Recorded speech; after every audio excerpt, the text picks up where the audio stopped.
ఒక అద్భుతం. స్మిత్ విగిల్స్వర్త్ గొప్ప దైవ సేవకుడు. అద్భుతమైన పెంతుకోస్తు ఉద్యమాన్ని ప్రపంచ దేశాలకు వ్యాపింప చేసిన గొప్ప దైవ సేవకుడు. అంత మాత్రమే కాదు, గొప్ప స్వస్థత వరం కలిగిన దైవ సేవకుడట. ఆ దైవ సేవకుని సాక్ష్యం చదివితే ఒళ్ళు జలతరిస్తుంది. అద్భుతం తెలుసా? ఆ దైవ సేవకుడు ఎట్టి రోగగ్రస్తుడి మీద చేయబెట్టినా ఇట్టే స్వస్థపడేవాడట. కొన్ని లక్షల మంది ప్రజలు వస్తే అందరి తలల మీద చేతులు ఉంచటం కష్టమైతే ఓ పెద్ద తాడు తీసుకునేవాళ్ళట.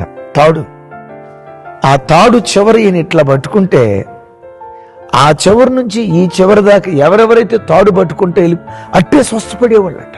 అంత అద్భుతమైన స్వస్థత వరం కలిగిన దైవజనుడట. ఓ విచిత్రం చెప్పంటారా?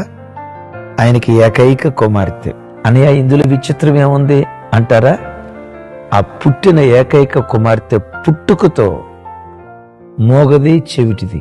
ఒక్క మాట నోరు తెరిచి మాట్లాడలేదు. ఒక్క మాట ఆ బిడ్డకు వినపడదు.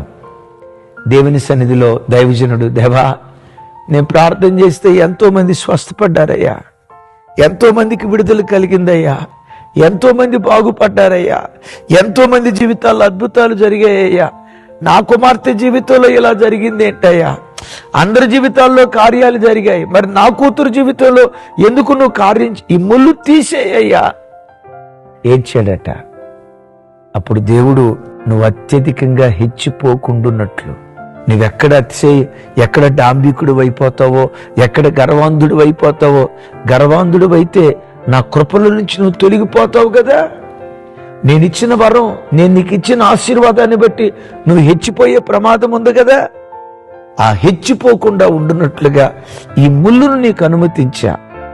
ముళ్ళునిచ్చిన నేనే ఆ ముళ్ళును భరించడానికి శక్తిని కూడా నీకు ఇస్తా, కృపను కూడా ఇస్తా, కలవరపడకు అని ఆ గొప్ప దైవ సేవకుని జీవితం. తమ్ముడు, చెల్లి, ఒకసారి నా వైపు చూడు. ఎంత ప్రార్థన చేసినా ఈ సమస్య నుంచి నాకు విడుదల కలగట్లేదయ్యా అని అంటున్నావా?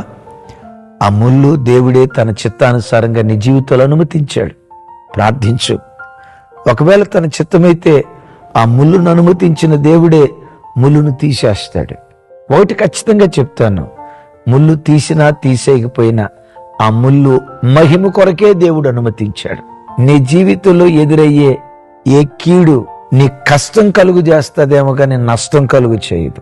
ఈరోజు కనపడుతున్న ఆ కష్టమే యేసు నామం పేరిట రేపు మహిమగా దేవుడు మార్చటం ప్రారంభిస్తాడు.